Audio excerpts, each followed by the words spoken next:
I hear from a lot of comics when they're like, oh, I'm trying to get a new 5-minute tape to like submit to bookers or festivals or like late night spots or whatever. The second you're like, all right, I need to record this 5 minutes, that is when everything goes wrong when you're trying to record it. Whereas like if you just, I'm not very good at recording video for everything. I have like audio of probably every set I've done because it's so easy to just open the voice recorder on your phone, put it on the stool when you're on stage. But the second you want to do video, it's like, well, I got to throw a tripod in the back of the room. Like, it seems more hassle than it's worth. And then once you're like, oh, but I need that clip, then somebody stands in front of your camera the whole time, or it's too far away and the sound is terrible, or there's some weird tech issue where it doesn't come out. And it's so interesting because that's such a huge part of it now. I think back in the day, it was like there were stand-up comedians and you might have a special every couple of years or something, but there wasn't these clips that would go on YouTube. I mean, they didn't have YouTube when I was a kid. Like it was just like you occasionally would see a comedy special on HBO or Showtime, or if you went to the video store, you could rent their full special, but there was no clips. Golden age. Yeah, I miss it like video throws stores. in another wrench into the comedian's life of like, okay, I got to record all these clips. I guess the advantage to that is though that you can be like a not super well-known comedian without an HBO special, and you can still do well. Like you have those couple of clips on TikTok that have millions of views. I mean, it's weird because they're not even stand-up, but you're using the humor in it. Yeah, it drives me wild, actually, TikTok specifically, because I have a couple that have crossed 1 million, but not stand-up clips. I have stand-up clips that have done very well, that have like hundreds of thousands, maybe 500,000 views, something like that. But the ones that do best aren't the thing that I try the hardest at. It is there's one that has like 500,000 views that it was just like, oh, I gave my daughter a level and now she's running around our backyard because I'm telling her to level different stuff. And was like, oh, I thought it was cute that she was running around doing that. Took me 20 seconds to record and upload, and then TikTok showed it to everybody. And then I've been putting clips up from the special and they've been getting like almost nothing. It's like, yeah, but I tried really hard on that. It's like I spent a long time working on those jokes and even just the video itself. And TikTok's like, we don't care. We don't want to show that to anybody. We just want to show people how you're teaching your kid how to use a level, which I didn't do. I'm not even really sure how to do it. I just had one. I was like, leave me alone. Go level the coffee table or whatever. And she would just run around doing it to different stuff. People on TikTok loved it. I don't understand. It's so crazy trying to figure out the formula. And, because it's the same for the podcast. I'll do podcast clips, and then sometimes I'll do video. Like I'll just do like a news brief or something where I report on something, or I'll do some, video where I'm just talking myself. I'm trying to figure out all the formula. And then what's interesting too, is you can post the same clip on TikTok, Instagram, and YouTube. And sometimes, like I have one video on TikTok. It's like I interviewed the original voice of Siri, and she's just doing her like Siri voice or whatever. And I think she does a couple other like voices, and that thing has like 500,000. That's my biggest TikTok video ever. But I posted the exact same clip on Instagram and YouTube, and I don't think it broke 1,000. So it's like trying to figure out, why does it sometimes, go so far on this platform, but not the other. Like I have another video, the last comedian I just had on, Alan Fitzgerald, he was talking about the Steven Seagal movie. And I put that has like 2,000 on YouTube, but only like a few hundred on Instagram and TikTok. Yeah. I will have stuff. I don't use like YouTube shorts or reels as much as I use TikTok. And it's just like, I don't have the mental capacity to like put that much effort into multiple platforms that on my end are essentially the same thing. I'm just posting clips up. And the ones where it's like that level video, or even my most popular one on there was, I just did a joke about potty training my daughter. And that is, I talk about that in the new special, where that has become stand up. But when I put that clip up, it's not going to do as well as the initial video. That's got, I think, 3 million views. And it's just because like we were doing a sticker chart for my kid. And so I was showing off the sticker chart, and then I pan up and I showed my sticker chart. And the joke was like, I have way more stickers. And it's like a dumb joke I thought of. I made that sticker chart 2 minutes before I filmed the video. And it's the most popular thing I've ever done. And talking about it on stage like works. I've been doing that joke since shortly after it happened. And it's like, yeah, like it plays as a stand-up clip, but like will it when I post that one to TikTok? I don't know if it's going to do good. Yeah. Well, you have that one, and then you have the bunny, the snowball bunny video on Yes. TikTok too. That one has a few million as well, right? Yeah, I think that's at like 1.5. I forget. It's a lot, and it's the same thing. Like I didn't put a ton of thought into that video. I talked about how my dog died, and then we got a pet rabbit, and I'm holding her the whole time. It's like a minute-long video, and I just pop her up at the very end. I got so much unsolicited rabbit advice off that video. And here's my child. Once I apologize. Hi. Okay, go ask Big Sister who's supposed to be watching you right now. Sorry. Are you in the garage, or is this that shed you were talking about in the video? No, this is actually my dining room. I'm in the middle of redoing the shed. Okay. I do most like I talk the first joke on the album. I talk about how I've been doing shows from a shed in my yard.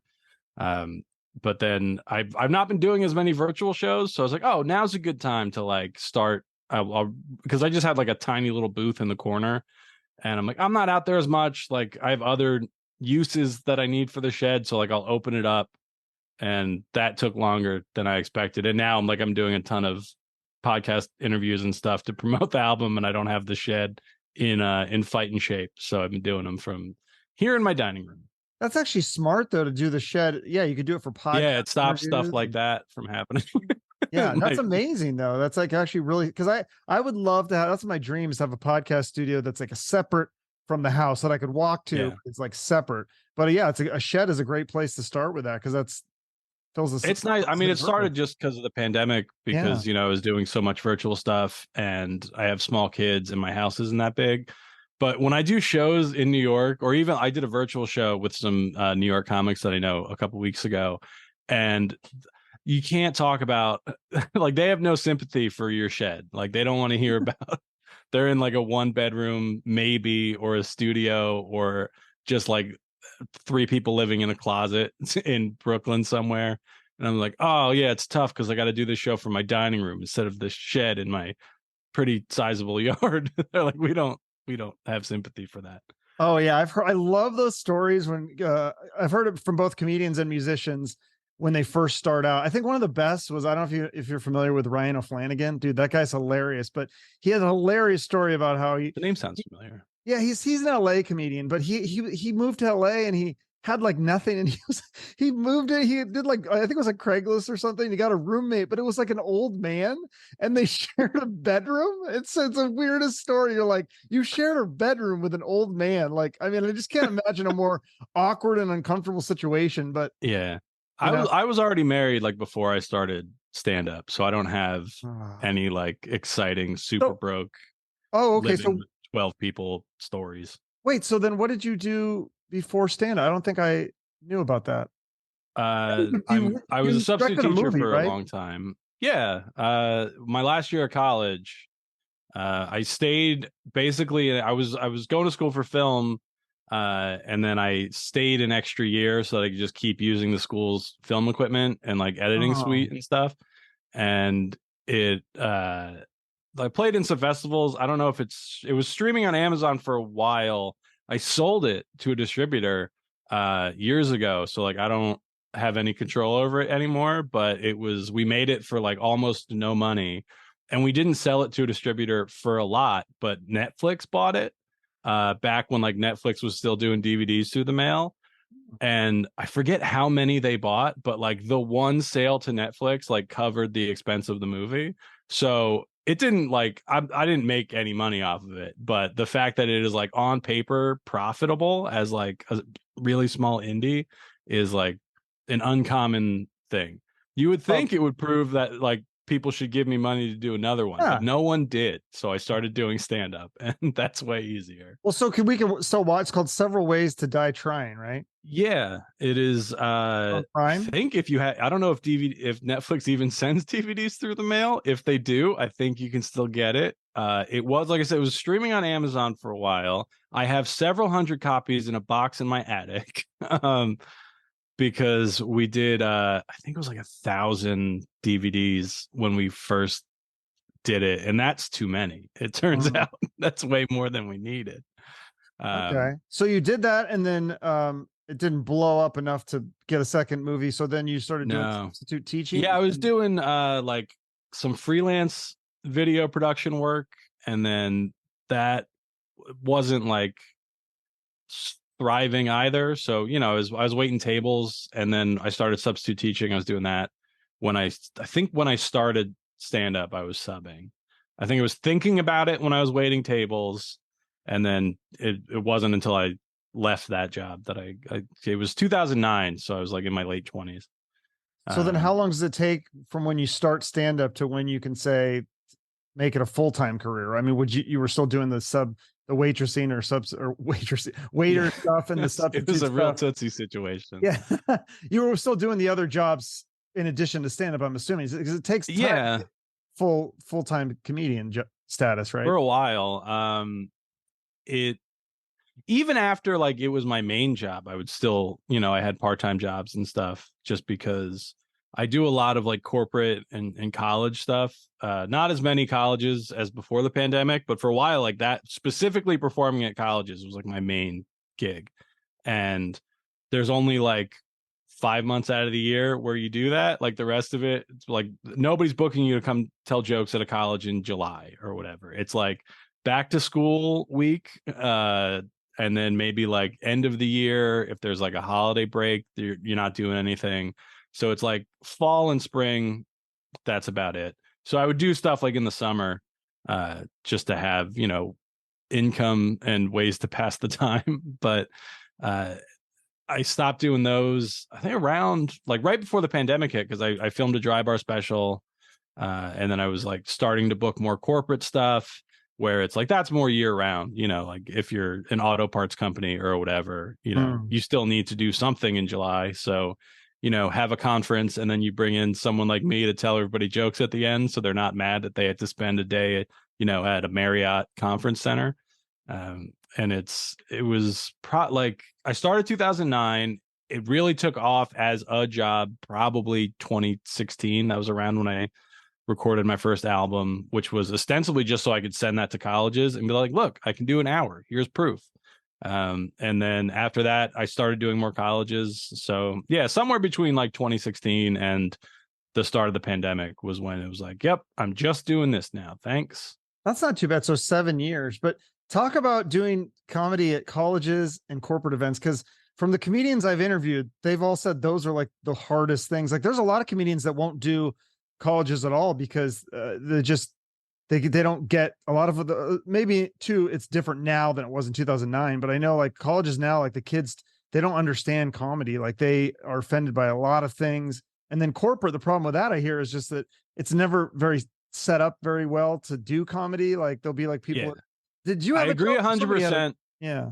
I agree 100% on the assessment of corporate comedy not being set up correctly. But I mean, there was, I forget what year it was, but like Seinfeld famously said he wasn't going to do colleges anymore because, and it wasn't even like no one complained about the joke. Like he talked about it, I think it was on Seth Meyers, and he talked about it. He didn't say like, oh, there was backlash. Like there wasn't like a petition. The college students just didn't laugh at a joke hard enough. And he's like, oh, they're too sensitive. It wasn't a good joke, Jerry. Like he recounted the joke to Seth Meyers. Not that good of a joke. I didn't laugh at it either. It was something about swiping through your phone. He's like, oh, like a gay French king. And he's like doing this hand motion.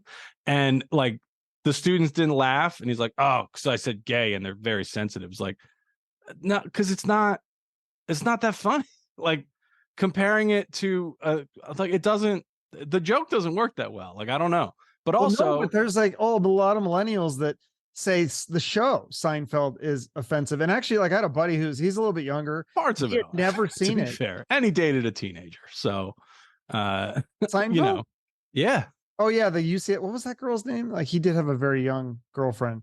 Yeah. Like while he was one of the most famous people in the world. I mean, I also dated a teenager, but it was when I was a teenager. So it wasn't, and now she's my wife of 17 years. So I feel like it's less weird.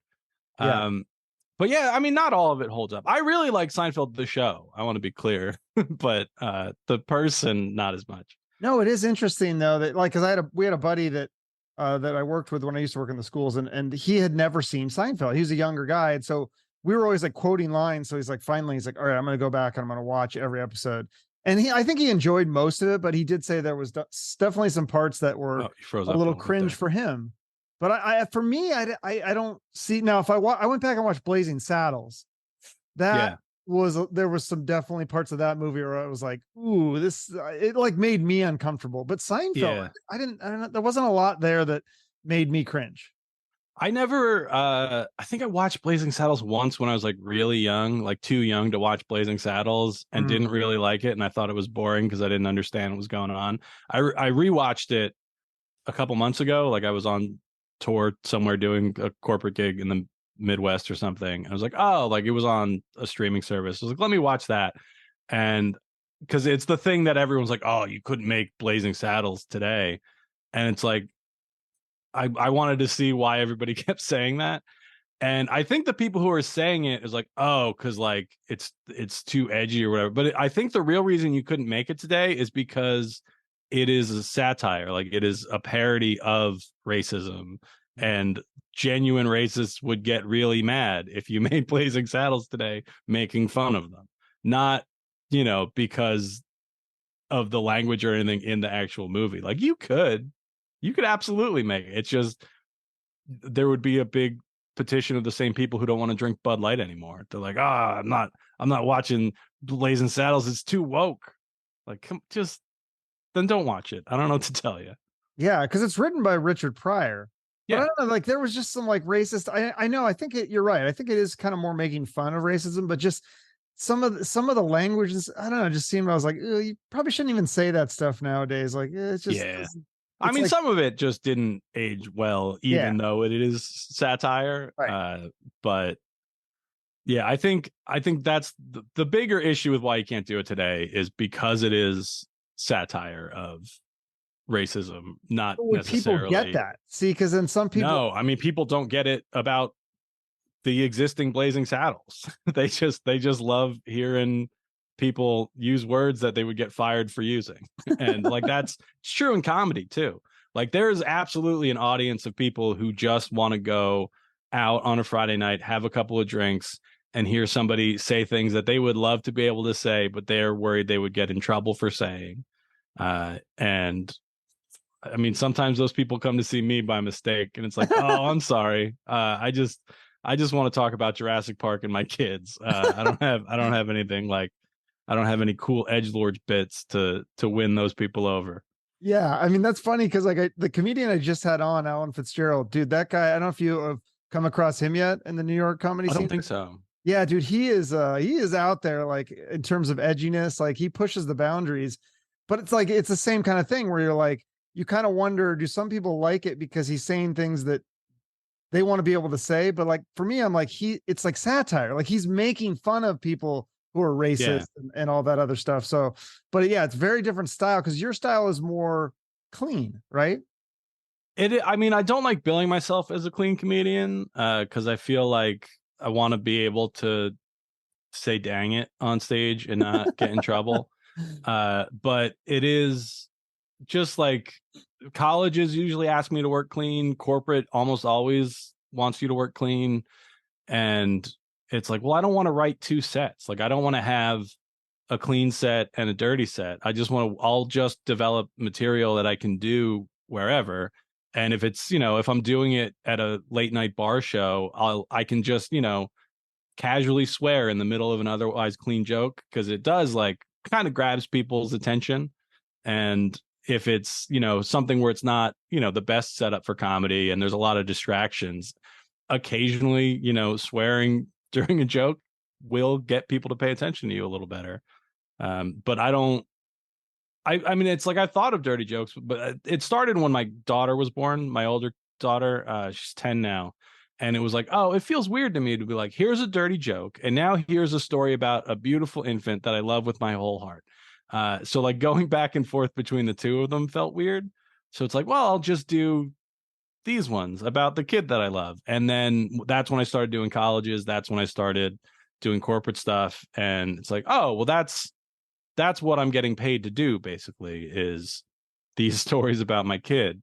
So let me just lean into that I think if at that same time I had, let's say, like a dirty bit and that blew up and ended up getting me a bunch of attention and money, I probably would have leaned into that instead. I mean, I'm glad I didn't, because it seems exhausting if I'm being honest.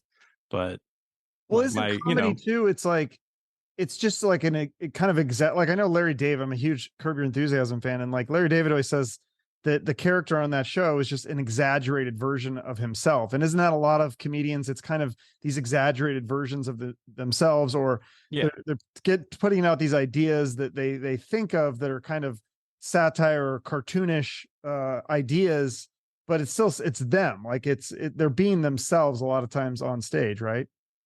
I think for most comics that's true, at least to a degree. I mean, there's people who are full on doing characters who, like, by choice are on purpose not being themselves on stage. But I mean, it still comes down to, well, you as a person, there are things that you think are funny and worth talking about on stage. For me, it is, like I said, it's mostly my kids and movies I like.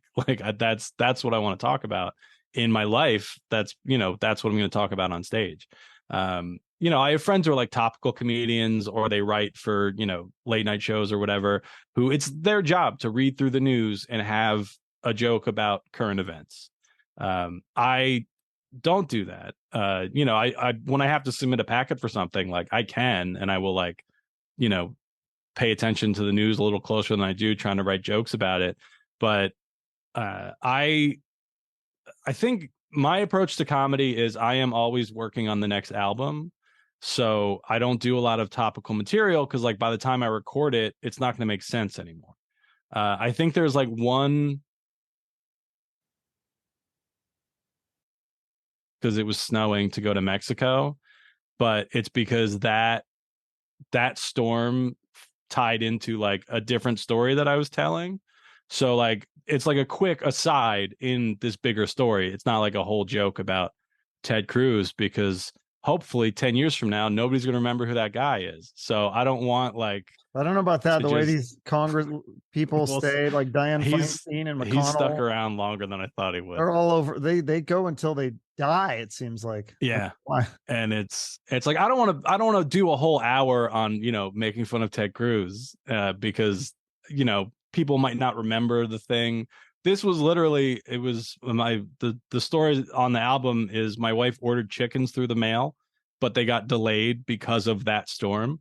So it's like, oh, it's like a historically big storm. It is like, it had repercussions in the government. It wasn't just like, oh, it snowed a little bit, so the chickens were late. It was like, no, this is like a major event. Yeah, Um, like the Maui thing. That's crazy too. yeah, and it's like, if I just go out and do a bunch of topical material, one, I have to write a lot more jokes, which is tiring, and then, like, I feel like the shelf life of those jokes is shorter. Especially because, like, I'm in rural New Jersey. It's not like I'm, doing 3 spots a night every night of the week in Manhattan or something, where it's like, oh yeah, like, I'm doing all these shows, I can turn over material a lot faster. It's like, I don't know, I get up a couple times a week. Sometimes it's, a virtual show from a shed, and it's hard to, do political topical material at corporate gigs, because they will specifically tell you not to do that. And it's like, yeah, you don't want to start a fight at work, is essentially the point of it. And it's like, yeah, that's fine. I'll stick to, stories about when I used to be a substitute teacher, or, jobs that I used to have that I don't do anymore. What's the It's worst job you ever had? the one I probably hated the most was being a waiter. But, like, physically the worst, I was a roofer for 3 days. Ooh. And my friend, it was after freshman year of college or senior year of high school, one of those summers. One of my best friends, his dad owned a roofing company, and he had a bunch of guys quit on him, and he's like, we got to finish this roof. Like, do you guys want to, like, you can come on? And it's just like, I wasn't like nailing anything. I was just clearing debris off the old roof, and then the professionals were like putting in the new one. And I was bad at it. It was really hot, and you have to get up super early. But I agreed. I'm like, all right, we will help. It was like me and two of my friends were like, we Hello. Froze. Uh-oh. What happened? I don't know. Am I back yet? Yeah, you're I'm gonna back. start over. All right. What happened? But basically he asked us if we would help out to finish this one roof. And then we did. So I was just like, you go up on the ladder, you're in the sun all day. We're throwing debris off the side into a dumpster. At the end of that job, he's like, do you guys want to stay on and like keep working for the summer? And the other two guys did. And I was like, oh, absolutely not. And he's like, I didn't even actually mean you. I just meant the other two. And I was like, that's fair. I mean, it pays really well, but that's why when I hear people talk about like unskilled labor or whatever, I was like, no, this is actually like really hard to do any kind of labor. No, I know Because my even buddy, that, it was like, pick this up, throw it over there. That seems pretty unskilled, but I was bad at it. And No, it's pretty clear. I'm bad at that stuff too. My buddy did that. He was a roofer here in Arizona, which I cannot think of a worse job to do in Arizona. I mean, people say like, oh, how do you survive when it's 120 there? I'm like, well, I'm always in the air conditioning. But now if you're a roofer, I mean, I guess what they do is they get up at like, they start at like 4 a.m. or something, and then they finish by like 11 before it gets really hot. But the problem is in the summer, I mean, the low of Arizona, sometimes the low is like 109 or something. So yeah, I don't know in how you Jersey was survive that. brutal. And it was the same thing. Like, that's why you have to get up so early so you can start like once the first light, you're up there, and then you want to be done for the day before it gets too hot. But yeah, God, I had a hard time performing comedy in Arizona. And like, Oh, really? It was outside, but it was outside of Phoenix. It was a corporate gig, and it was like the guy who owned the company like had it at his house. Wow. And it was like early spring, like it wasn't crazy hot, but it was still like pretty warm. But we were Was there outside. shade? Because if there's shade, it's a yeah, it was at night. Okay. So it's like, but it was still, it's like, God, can we go inside? Like, I'm just sweating, and it looks like I was nervous, but I'm like, no, it is just like it was like probably 85. I don't do good above like 85's not 70. bad if you're wearing shorts and a t-shirt. Now, if you're wearing like a suit or something, or like I had like I don't remember exactly what I had on, but it was, I was dressed to do a show. Yeah, with corporate shows, you have to wear like a suit and tie, or what is there a dress code for corporate? Depends. Like sometimes they will ask, but I have, I typically just wear a blazer over a t-shirt for most shows. And I've very rarely ever had anybody push back and be like, hey, that's not dressed up enough. It depends on the gig. I did have one, I was featuring for a comedian who objected to that attire. He's like, it was a casino. It was a casino gig. And it was like, but I had like, it's a pretty nice blazer. Like I didn't look like I rolled in off the street. Like it's a choice. It is not just, but he was also wearing like a suit from TJ Maxx. So I was like, my guy, I don't know that you're the one I'm going to be taking fashion advice from. You can't say who this comedian was. I do not remember his name, or I would absolutely throw him under a bus. Oh, okay. Wow. That's funny. I had not heard of him before I worked with him, and I don't know that I've heard of him since. So whoever you are, if you're out there, I think about you a lot, but you're wrong. Yeah, because that's pretty old school to make a comedian wear a suit. I mean, I don't think there's very many comedians nowadays that wear suits. I never see. I mean, occasionally you have somebody with a blazer and a t-shirt. I think that's kind of more like the 80s. I feel like it started every comedian wore a suit. And then in the 80s, it was like, oh, we can wear a t-shirt and a blazer. And then in the 90s, I feel like maybe some people stuck to the blazer and the t-shirt, but a lot of like other comedians just, I mean, you see comedians wearing hoodies and shorts and all sorts of different, just casual clothes. It is, it's different now. I feel like, especially during the pandemic, everybody's just so used to doing like Zoom shows from home where it's like, oh, I'm just gonna wear gym shorts and like maybe a nice shirt. But you can't, I might not be wearing pants at all right now, man. Like it is, I feel like people have gotten less strict about it. But also, I mean, it very rarely comes up where any part of me getting asked to do a show involves anybody ask me what I'm wearing. Yeah. Well, that's the beauty of being a comedian, right? I mean, that's like a thing where you don't have a dress code usually, or you don't have a name tag, or like, it's a lot more. I mean, obviously you got to be the show on time, and there's still some professional things that you have to do, but yeah, it's way different. who was I talking? I was thinking about this, just how, like, with the success in comedians and musicians, it's interesting with most jobs or sports, I guess is a better example, like Johnny Manziel. I don't know if you saw that new documentary on him, but how he was so much into partying and drugs and all that stuff. And it ultimately, like, I think it ended his career. But you see, I talked to so many musicians that continue to do drugs and partying. I think a lot of comedians do too, and they're still successful. It's kind of crazy.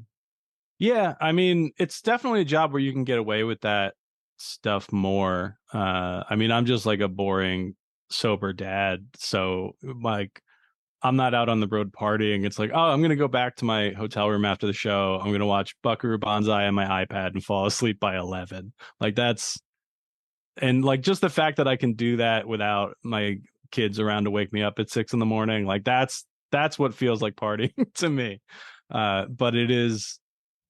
I've done a couple shows where they're like, hey, you need to like, corporate attire. And I sometimes ask a follow-up, and then other times it's like, I'm just gonna show up dressed how I dress. Like I'm 40. I like it's not Yeah. we got the email about the dress code for my kids' school for this year, and it's nothing like there's no crazy rules, but I'm like, this is dumb.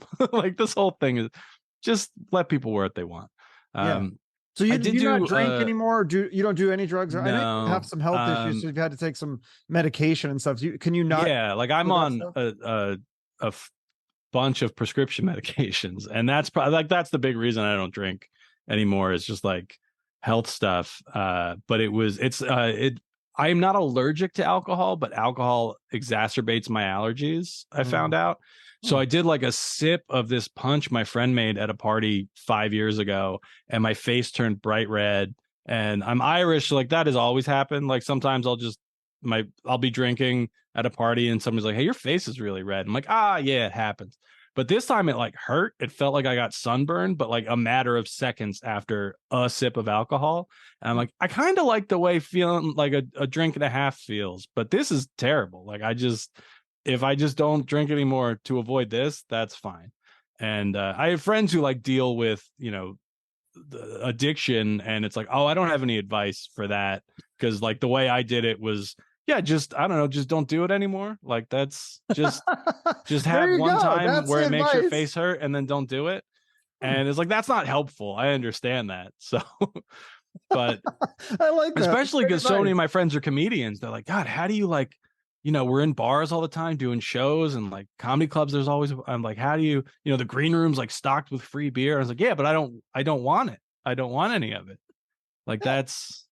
Well, and you don't eat meat either, right? Are you tempted by meat? Do you miss that? I know that's been longer actually. That's been like over a decade. No, the boring kind of depressing answer is like it made me sad to think about, so I stopped doing it. Like that's it. And it was around the same thing. It was I stopped drinking alcohol around the time my second kid was born, and I stopped eating meat around when my first daughter was born. And it was like I wasn't eating a lot of it, and then it just got to the point where it's like, well, what if I just don't eat any of it? Like, what if I just stop and see how long that goes? And it's been over a decade, so it's going fine. It's gotten easier now. I stopped eating meat for a while in high school, but that was when like McDonald's was still frying everything in beef fat, and like we would go out to eat at a restaurant and there'd be literally nothing on the menu that I could have because like all the vegetables are like sauteed in bacon fat, and it's like I don't think I can have any of this. So I gave up after a while when I was in high school, and then it's easier now just because more places have vegetarian options. I mean, it's also easier because I'm not like a child whose parents do his grocery shopping. Like I decide what food I have around the house. So yeah, there's some really good control. Vegan restaurants too. There's a place that we tried it for a little bit. I just couldn't do it, but there's a place called Green that's just right down the street from my house, and they had like these. Because the thing is, sugar's okay for vegans. So they had these like they were basically a blizzard, but it was like didn't have dairy in it or something. I don't know how they did it. Yeah. Like these I think they must have been made of soy tacos.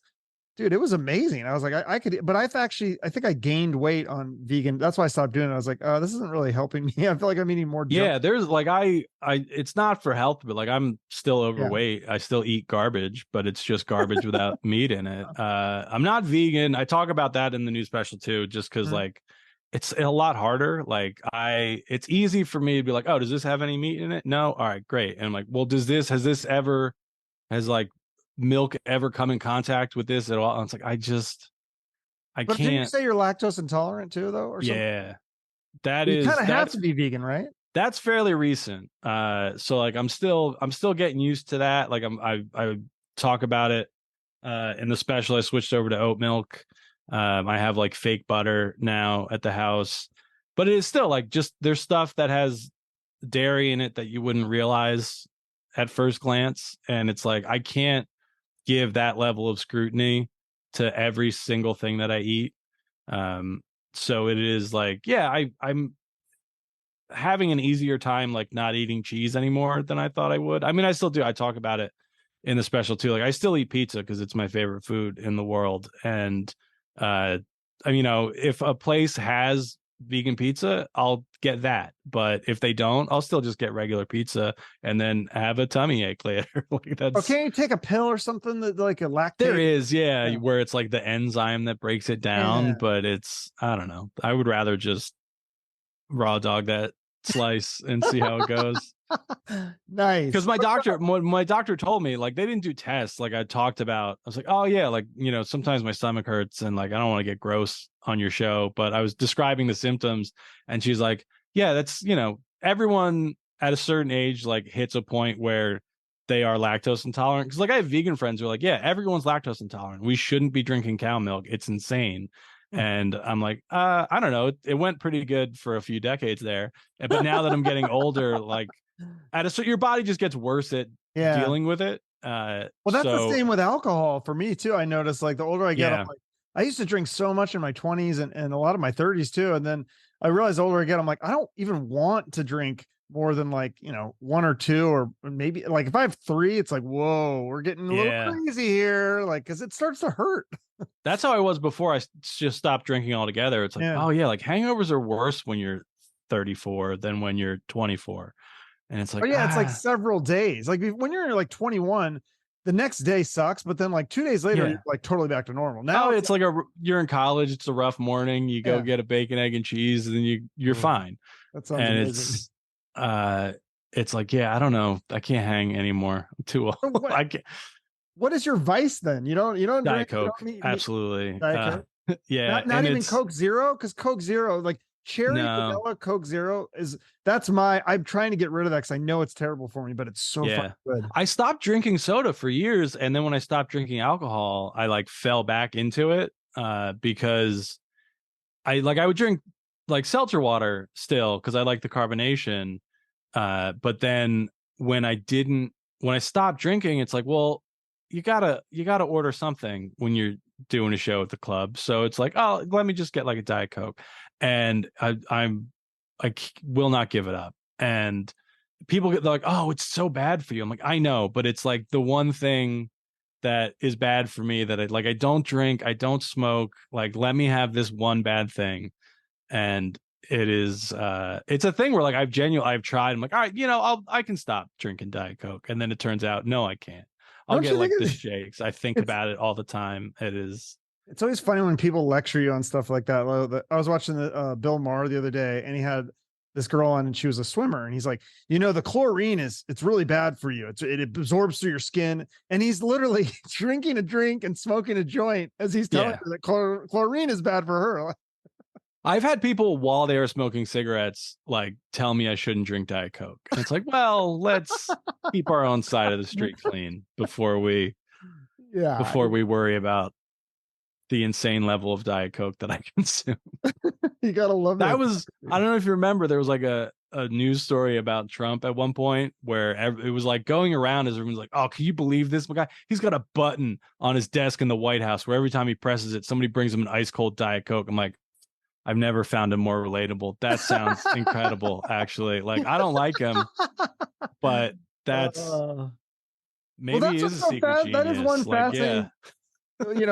Politics aside, that is one fascinating thing about Trump is that you see how, he's not in the greatest health, but somehow they say his medical bill's clean. He eats like McDonald's and like KFC. And so, it's like, you'd think if you're a billionaire, you'd be getting these really fancy, like home, like personally made, like really expensive, like chef's dinners, but he eats like fast food. It's just Big Macs and Diet Coke all day. Yeah. And it's like, I don't know. I mean, like I said, I don't eat healthily, especially when I'm on the road and So stuff. what's your vice for food then? What's the besides? Is there something else besides Diet Coke, like for food wise? I mean, pizza's the big one. Pizza. Where like my mother-in-law drives her crazy because like I don't like dessert stuff that much. So, ice cream's pretty good. But again, now that like that upsets my stomach, I just don't usually bother with it. Or I'll get, like the oat milk kind, which isn't very good. So it's pretty easy to not eat a whole bunch of. I'm telling you, if you ever come to Phoenix again, go to Green. I think that's what it's called. I'll That look it is up, some of the yeah. best vegan food. Like again, those things. I think it's like a blizzard basically, and it's like amazing. But it's apparently it's vegan. It tastes. I mean, it's probably pumped full of sugar, but it was really good. Yeah, I did a music festival in Bethlehem, Pennsylvania the other week, and they had a stand that had like vegan shakes, and I'm like, this is not like I think a lot of people associate just the word vegan with it being healthy, which is absolutely not the case. Like it is, No. probably healthier as just an overall diet, but that doesn't mean any individual food that is listed as being vegan, that doesn't mean it is good for you. Yeah, because of the sugar. That's Yeah. the thing that I've tried to avoid or cut down on. And there's a lot of sugar. If you go to a lot of those vegan restaurants, you're like, oh, this is so good. It's because it's all full of sugar. Yeah. I mean, that's true of, most restaurants. Everyone's like, oh, the spaghetti here is incredible. It's because it's got 2 sticks of butter in it. That's why. Yeah. Like that's Butter, salt, and sugar. Yeah. Unhealthy Like things. that's why it tastes better than when you make it at home, because they are professional chefs. They're better at cooking than you probably, but also it's like, yeah, there's just butter and salt in everything because it tastes good. Like That's amazing. it's not Yeah. like a huge secret. It's just like, yeah, it's less healthy for you because there's worse stuff in it, but it's stuff that tastes good. Like that's why. Absolutely. So you said you did a music festival. Do you do a lot of how does that work? Like you go on stage in between the bands or This one, it's Music Fest in Bethlehem, Pennsylvania. It is, I believe, still the largest ungated music festival in the country, where there's just like the whole city basically shuts down for this thing for 2 weeks out of the year. I know it drives locals who live there nuts because it's such an event, and there's just stages set up all around town. But the comedy is mostly in there's one building called the Ice House, not the one in Pasadena, just also a place that used to be an ice house that is now a venue. And then Steel Stacks, where I recorded the special, is the other one where like improv shows and stuff go on there. And then the Ice House is where all like the stand up is. So they only do it on the weekends. But I've opened for bands, or like I've done shows where I'm on in between bands, or like while one band is breaking down and the other one's setting up, you're just kind of there to fill time. And it's those are usually not good, but these ones, because it's just the stand-up show at the music festival, they're pretty fun. oh, I is it burped in like the middle local of that. bands or cover bands, or is it more like nationally known bands or At Music Fest they have I think the big acts this year were the Killers and some country musicians that I've never heard of. Gabriel Iglesias was like, they occasionally will bring in like a big comedy headliner. Seinfeld did it one year, Jim Gaffigan did it one year. Damn. And they have like the big stage that they build just for the event. And that's usually like, I think the past couple of years they've been trying to have one night of the festival be like the big comedian comes in. What kind of music do you like? Not a ton of it. My favorite band's Harvey Danger, if you remember them. Oh yeah, from Flagpole Sitta. I remember that. They're from them. Seattle. That's my hometown. Yeah. And they're still like, that's who I listened to in high school. So that was your like, favorite band. Interesting. Yeah, still like to this day. And it is they as a band put out 3 albums, and then Sean Nelson, the lead singer, has put out a solo album. And then he did one a couple of, I think it came out in 2020. It was he covered a bunch of Harry Nilsson songs, which is like one of my other favorite musicians. So it's like, yeah, the lead singer of my favorite band covering songs by one of my other favorite musicians. Like, yeah, that's what I want to listen to. Like I drive a lot to do shows, and I will listen to mostly podcasts and audiobooks. I have a list of songs that I listen to before shows that are like more upbeat than I typically listen to, but it's like to, try to hype myself up a little bit, so that I can be the medium energy comedian that I am. What's the hype song? Is it a Harvey Danger song? Some Harvey Danger is on there. There's a guy in the UK called Mr. B the Gentleman Rhymer, who he is just a very polite British gentleman who raps about tweed and like playing cricket. And it is a lot of what I listen to is like, not to say that he is a novelty act, but like a lot of what I listen to is stuff that is like, there is a level of novelty to it, even if I know Mr. B doesn't like being called a novelty act, but there's a level of it there for sure. But I don't know if you're familiar with Frank Sidebottom. They did a movie inspired by his life with Michael Fassbender, where he's in a band and he performs with like a big paper mache head. Yeah, I saw the preview for that. I don't think I watched it. Is it a good movie? Yeah, the movie I really like. It is like a loose interpretation of this guy's life, but it was written by John Ronson, who like played in Sidebottom's band as the keyboard player. So it was like, lovingly told, if not that accurate. But yeah, because it's like he's earnestly trying to do music, but he is also doing it while wearing a big paper mache head and trying to be like a TV character from the 50s. And it's like, that's weird enough that I like. He did a cover of the 1812 Overture. That's on my pre-show playlist because I genuinely love it. But if I try to play it for other people, it sounds like a MIDI version of it. And it's like, why this? Like, why?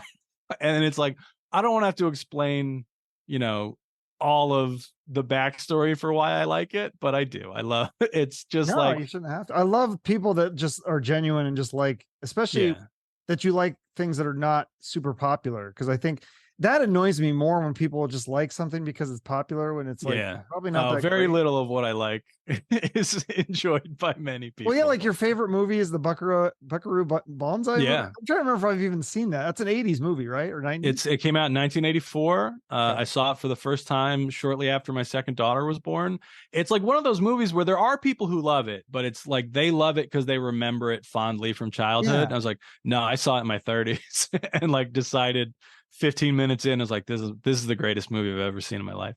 I gotta see this. I don't think I've ever seen it. Is it kind of meant to be a spoof comedy, or is it more serious? It sometimes gets classified as that, but I don't think it is. I think it is like meant to be earnest, but there's just a lot about it that comes across goofy because they made it in 1984 with not enough money to do like a big budget sci-fi movie. So like some of it comes across as silly. Like there's aliens, but it's like rubber mask aliens, and it's like, but I don't think that's meant as a joke. I think it is just, that's the best they could do with the budget that they had.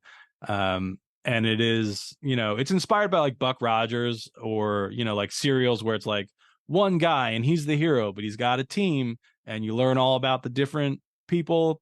And it is very weird. A couple of my friends have tried to watch it for the first time like recently. So I've been dealing with a lot of text messages of people being like, I don't understand this at all, man. Can you is there something I'm missing? I'm like, no, you just kind of have to accept that it's just let it wash over you the first time. And then when you watch it again, the reason I love it so I was like sleep deprived. This was like weeks after my second daughter was born. So I wasn't sleeping. She was up in the middle of the night. I saw it on whatever streaming service and I was like, oh, I've heard of that movie. It seems like a thing I should have watched, but I haven't. So let me throw that on. And it's like at 4 a.m, I start watching this thing. I'd been up all night with my daughter and it's like, I love this. And it's, there's a lot of visual references to it in the special. But there aren't any like, I've had a couple people ask if it is like a comedy special of just Buckaroo Banzai jokes. And I'm like, as much as I would love to do that, no, because I don't think anybody would watch that. I would, but no one else in the world wants to make that thing for me. So there's a lot of Jurassic Park jokes in the special because that's a movie people have seen and are familiar with. Definitely. That's a good one. Like the shirt, this is the shirt that I wore in the special. Like this is like the MacGuffin from Buckaroo Banzai. It's the thing that lets him travel across dimensions. The blazer that I wore over it in the special, the fact that I have red glasses on, the microphone's red. It's all like, I've had a couple people like my friend Dave Colombo who shot it. when we were talking about like the visuals of it and stuff. And I told him, like, anytime you want to ask me the question, well, why do you want to do this weird thing? Because of Buckaroo Banzai. Like there's a watermelon on the stage during the show because there's a joke in Buckaroo Banzai where there's a watermelon in the lab, and Jeff Goldblum asks one of the other characters, he's like, why is there a watermelon there? And he's like, oh, I'll tell you later. It was just in there because the producer was like monitoring all the dailies to like really crack down on what they were doing because he didn't like the movie at all. And at a certain point, he gave up. So they're like, all right, let's just throw a watermelon in there. And then if we get a note from Sydney that says, hey, why is there a watermelon there? We'll take it out. But if he doesn't say anything, then he's not watching anymore. And it's like, yeah, like that's again, like the Frank Sidebottom stuff. Like it's a lot of backstory for why I think it's funny to put a watermelon on stage. But also then Gallagher died, and now I'm worried people are going to think it's a reference to Gallagher, and it's not. Yeah. It 100% isn't. Okay. Well, that's good to know. So in case anybody wanted. It is the much more logical explanation of it's a joke from a movie from 1984 that most people haven't seen. People would be like, yeah, sure. Yeah, that sounds reasonable. Yeah, they're just waiting for me to smash the thing with a hammer. Yeah, poor Gallagher, man. That was so many celebrities dying lately. It's just I don't know, but it's like I think that's just life. I think we've been alive so long, and there's just so many people that have had some level of fame that it's like, you know, Pee Wee Herman just died. It's like every day. I another podcast that I did the day that happened, like I signed on to do the podcast and then saw the headline about Pee Wee Herman right before I had to like do a comedy show. And it's like it was a show that I'd done before, and the host was a friend of mine, and I'm like, I know he also likes Pee Wee. I don't know if he heard. So like the whole episode, I'm trying to like feel out. I'm like, does he look sad? Like, should I bring it up? I don't want it to just be me crying about Paul Rubens for an hour when I'm supposed to be like plugging a special and talking about comedy. So I didn't say anything. But at the end, after he stopped recording, I was like, yeah, did you hear Pee Wee Herman died? And he's like, no. I'm like, yeah, if you're like, why does Glenn look so sad? I was like, I was literally crying moments before I signed on to this call. And he's like, I had no idea. I'm like, yeah, big Paul Rubens fan. Like my youngest daughter, I think it was her second birthday, was Pee Wee Herman themed, because I showed her Playhouse because it used to be on Netflix, and she loved it, and we would watch it all the time. And getting to like share that again with one of my kids was like so great, because it's the only thing I think that I like that my children have also enjoyed was Pee Wee's Playhouse. Anything else I try to show them that I like, they don't care about it at all. But Pee Wee they love. Maybe when they get older. Yeah, that's crazy. Like that same thing happened to me. Actually, I was interviewing a comedian, and he's like looking at his phone. He was waiting for somebody or something. He goes, "Oh shit, Norm Macdonald died." I was like, "What?" And then I had to try to continue doing a podcast. I was like, he's literally was like probably a number one most coveted like person that I wanted to get on the podcast. I mean, any interview he's ever done has been hilarious. He would have been the best guest. And I was like, and then it was that was one of those things where I was like, you didn't even know he was sick because he hit it. And then Paul Rubens did the same thing. He's been sick for years and he just didn't say anything about it. And that's a way to do it. I guess. I mean, I don't know. I mean, I have an autoimmune disease that I talk about publicly already. So, I mean, it's not fatal. It's just makes my back hurt. But it's, I don't know. I would probably be pretty open about anything because I usually am. And that's, you know. I mean, you did that whole special about your brother. That was like really interesting. I mean, it was like sad and it's funny parts too, but it's like, I mean, you just like feel bad. And I know you know Liz Glazer, and she just did a special about her stillbirth, and that was the same kind of thing where you're just like, oh, that's funny, but then also you're like, oh, this is like really sad. And there's been Winston Hodges is a comedian from like the DC area, and he did a special about his dad dying. Laurie Kilmartin did an album. It's like 85 jokes about my dead dad, I think it's called.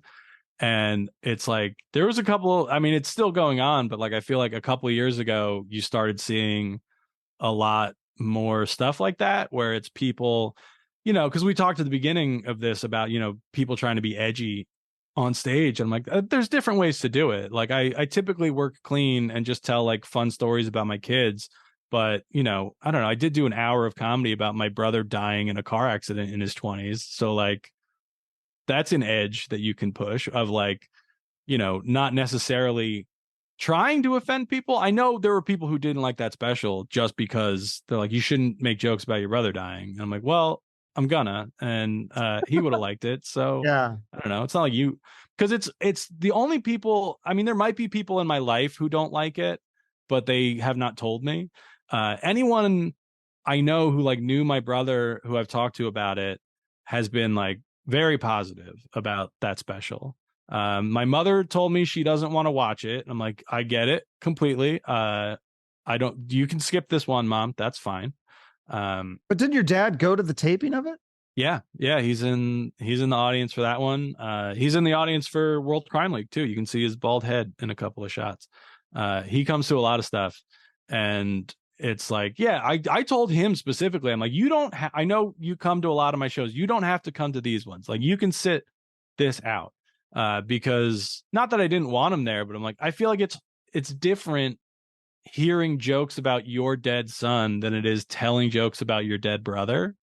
Like, I feel like, I mean, I started doing jokes about it immediately. Like, I talk about it in that show where like the first thought I had was a joke, which I don't feel good about like as a person, as a comedian. I was like, it is a good joke though. And I wrote it down, and then when I started performing again, and I was like, this is kind of all I want to talk about, where it's like, I can't act like my brother didn't just die and then go back to doing regular comedy. But then it's a hard turn in the middle of a comedy show to be like, hey, I know we've all been having just a fun time for the past half hour, but now I'm going to remind you that we're all going to die and then just start doing jokes about it. So I'm like, I have to do this as like a separate thing. But yeah, like, I mean, Patton Oswalt did that special after his wife died. Marin, his new special talks about his girlfriend dying.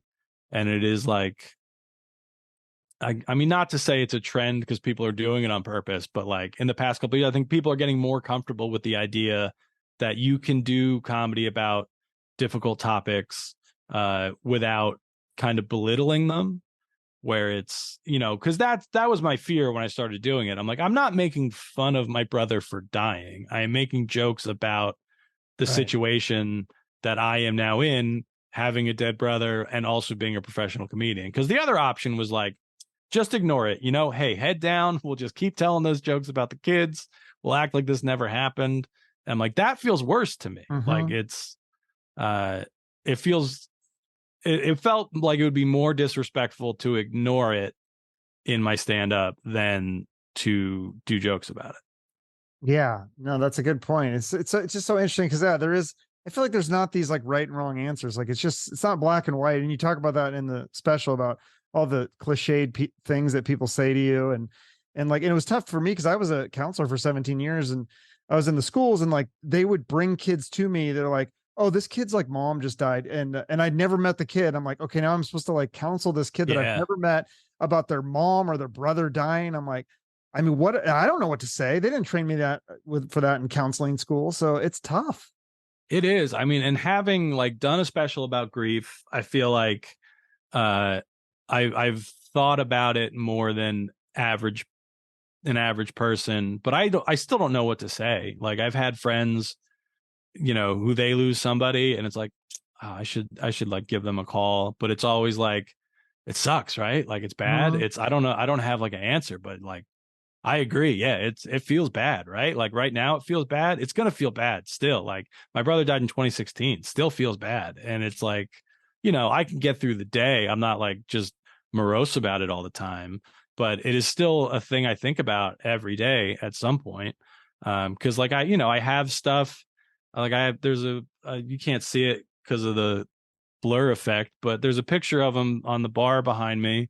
And I have stuff that I took from his apartment, or just he was my brother. I was around him every day for most of my life. So it's a thing you think about a lot, and it's like, I could let it just keep bumming me out all the time, or it's, you just you write a bunch of jokes about it, and then you hope you can keep going. Because I mean, that's how I deal with anything. There's a joke. I do jokes in the new special about my daughter breaking her arm. And that's another one where it's like, I can tell some people do not like it. Even in the audience of that taping, people like shaking their head at me for making jokes about my daughter hurting herself. And it's like, yeah, but it was a stressful time for me too. Like, I'm not making fun of my daughter for getting hurt. It's not like, hey, dummy, you fell off the monkey bars. It's just like jokes about, stuff the doctor said to me, or, comparing it to different things that I can't remember that joke well enough to like recount it. But yeah, like it's a thing I can tell people don't like, but it's like, she's fine. Like now it happened. She's 5. It happened when she was 3. I'm like, she's okay. Her arm healed. And it's like, she's going to watch that someday. Yeah. And so the jokes that I thought of other ones where it's like, if she sees that, I feel like she might think I'm making fun of her. So I won't do that one. And it's like, I cannot stop myself from thinking of jokes, but I can decide not to tell them into a camera and put it on the internet for people. Well, it just goes back to what we were saying earlier about like with Blazing Saddles and stuff. Like, I think that's, and Seinfeld, I mean, a lot of you got to look at the intent with the humor. I think when the intent is to try to belittle people or make them feel less, and that becomes like mean-spirited comedy. But if it's just, you're making fun of more of the situation and how people reacted to it or how you reacted to it or something, or a lot of times it's self-deprecating or whatever, like, I think that's different. I agree. And I think, I mean, sometimes people use that as a defense of their bad behavior, where they're just like, oh, like, it's all love, baby. Like, well, no, you're still saying terrible things that are hurting people. Yeah. But I think it is like, there's a genuine level of that too, where even, I'm incredibly over on the liberal side, but if I'm doing a show in Iowa, it doesn't feel like a good idea for me to be like, hey, who'd you idiots vote for? Let me tell you why you're wrong and stupid. Like, that's not the job. Like, I'm there to make sure everyone has a nice time while they have to listen to me talking to a microphone. So I know there's people that I've done shows for that I disagree with on a lot of things, and yelling at them about it into a microphone doesn't seem like the best use of anyone's time, because I'm not going to change their mind from the stage. There's a joke in the new special where I talk about, because I was in a Facebook group for dads, and a heated debate sparked in this Bluey Facebook group, like for the children's show Bluey. It was a group for dads who are fans of that show. And somebody asked, what would you do if one of your kids told you they were trans? Because they were like looking for advice, because I guess their kid just told them. And they had to shut like I left the group over this argument, but I think they closed the thread, and I think the group might have disbanded shortly after.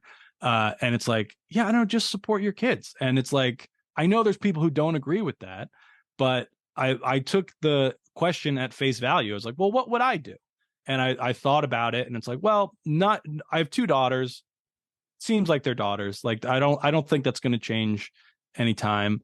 But my youngest daughter insisted on us calling her Elsa for years. Like, it was like well over a year. She would not answer to the name we gave her. And I'm like, okay, it's not the same. I'm not directly comparing them, but like, that's the closest thing I have to that experience. So the joke becomes, here's how I dealt with that, and I will now extrapolate from my actual experience how I think it would go if one of my kids tells me they're trans. And I mean, I would support them, but the times that I've done that joke on stage, the first part of that joke is like, kind of, if the whole joke was that, I wouldn't do it. I would feel bad. Where it is like, I have 2 daughters now, but I might end up with a son. It's out of my hands. Ha ha ha. We can all laugh at that. But like, that always worked. And then the part where I talk about supporting my hypothetically trans children, I lose people every time. You can see audience members in the special that are into the beginning of that joke a lot more than they are the end of that joke. But it felt important to do, where it's like, I don't think people are going to be like angry at this joke, but I know people who see it might not agree with it. And, it seems like the first part of that joke, I can kind of get everybody on board. And then again, I don't think I'm going to change anybody's mind on trans issues with a joke, especially me, just a boring straight white guy.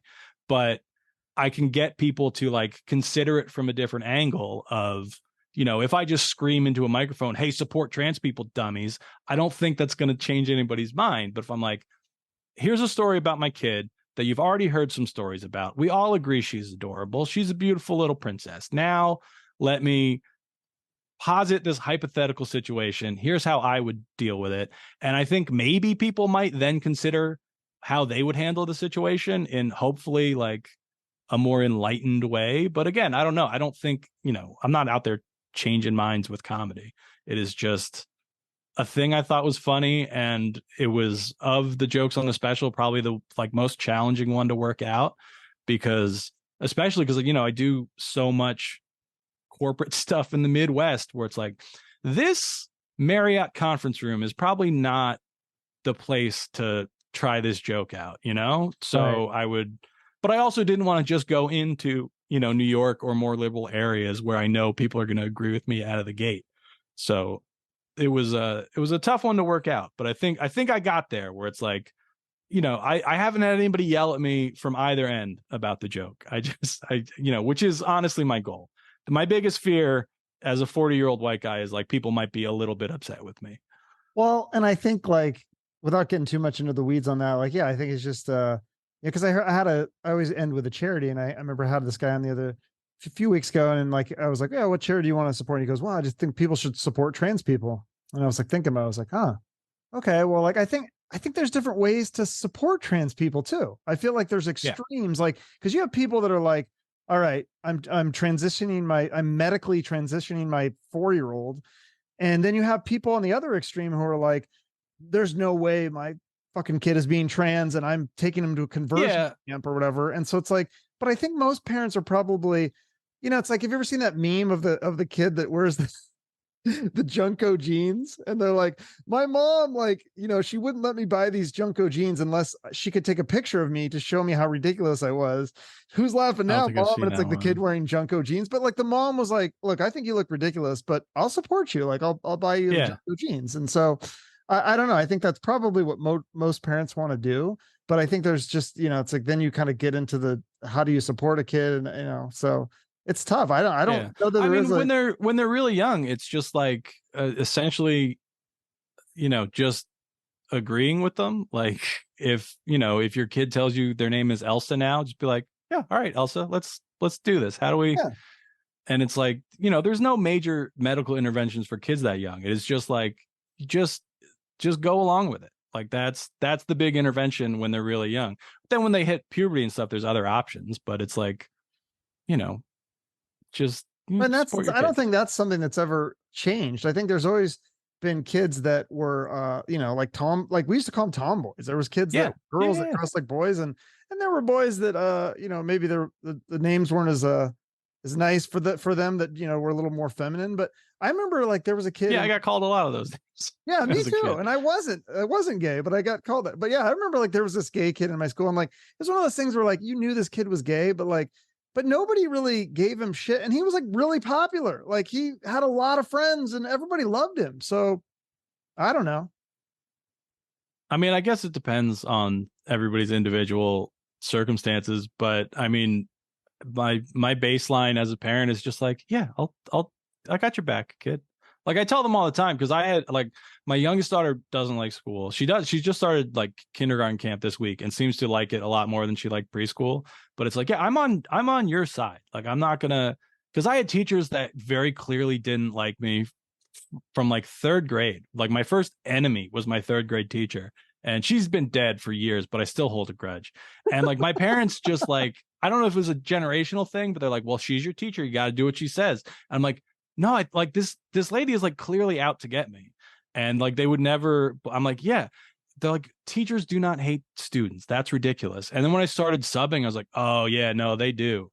They do actually. Cause like there were definitely kids that I didn't like having in class when I was a sub. Yep. And then you would hear just the regular teachers in the teachers lounge like complaining about specific kids a lot. It's like, oh yeah, like They're Oh, children, but they're I was still a people. counselor, and so they'd come to me and they'd say, "Hey, I want this kid out of my class," and I'm like, I mean, sorry, you like signed up to be a teacher. Like, you don't get to pick like choose which students. Like, this kid needs a class. Like, I'm sorry you don't like him, but that was like really frustrating. Put me in such a weird position. I was like, but you learn a lot when you work for the school as to what teachers are really like behind the scenes. It's pretty eye opening. Yeah, and it's like I having gone through that as a kid, it's like, yeah, all right, I would rather side with my kid than their teacher on pretty much any issue. My kids are very different.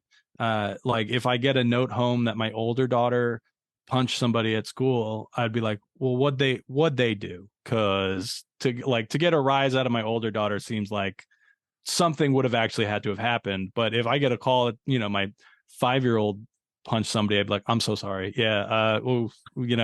That's I apologize, because she would just do it. Like she is just ready to start swinging at the drop of a hat most of the time. Wow. Good stuff. Well, your special is coming out September 15th. I think I got that date right this time. Yes. Yeah. Okay, it'll be up on my YouTube channel. Glen Tickle Against the World Crime League. Correct. That is the title. Yeah. That's the title of the unreleased sequel to Buckaroo Banzai that they never made because it bombed and nobody liked it except for me years later. Who was the star of that movie again? Peter Weller, RoboCop himself. Oh, wow. Yeah. Yeah. RoboCop. It is apocryphal, but basically like he got cast as RoboCop because of his jaw.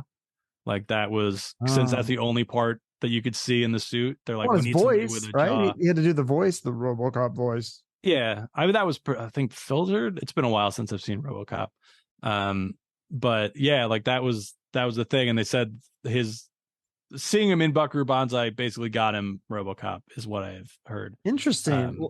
It's also it's why the DeLorean has to go 88 miles per hour. That's a reference to Buckaroo Banzai, because the guy who built the DeLorean also built Buckaroo's car. I need to see this movie. Well, if I ever get Peter Weller on my show, I'll definitely ask about that. And I think I should try to get Harvey. What's that bit? Harvey Danger. Sean Nelson from Harvey Danger. Yeah. I should try to get him. That'd be a good one to have. Like some of those guys will do like my podcast, like because they're not too big, or whatever. So yeah, he's in I think Nashville now. I believe he used to live in Seattle, but there's a lot of people down there right now. Cool. Well, and are you doing you have tour dates? Do you ever come to Phoenix again? Do you ever play the club? Like I said, I was there for a corporate gig. It's tough because I do a ton of shows, but it's all like stuff that the public can't come to, so I don't post about them a lot. Okay. So I feel like to most people it looks like I'm not working that much, but it's just like if I say, oh, I'm gonna be in Kansas City, people who follow me online from Kansas City be like, oh, when? I'm like, well, you can't come. It's just Gotcha. It's just for this tire company or whatever. Okay.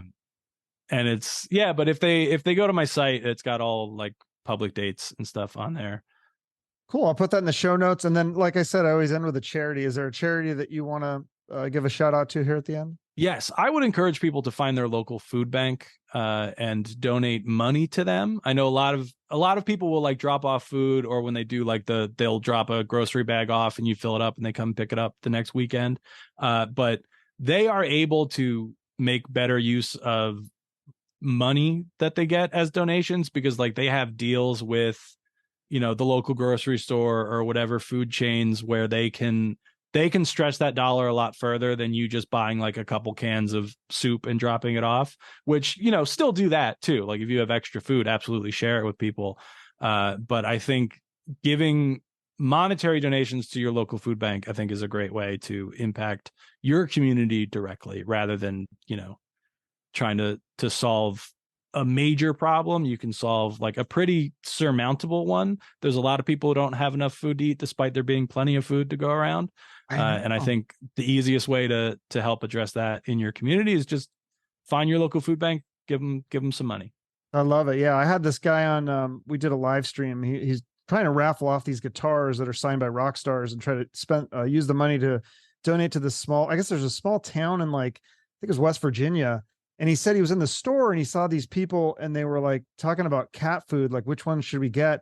And they were buying the cat food to eat the cat food because they're these elderly couple and they're on this like fixed income and they can't afford food. So they're eating cat food. It was like, oh, that's just so ridiculous that the people in America would have to deal with that. So I love that's a great idea. Donate to your food bank. Perfect. I'll put, I think there's probably a website for that too. I could put in the show notes. Yeah. There is.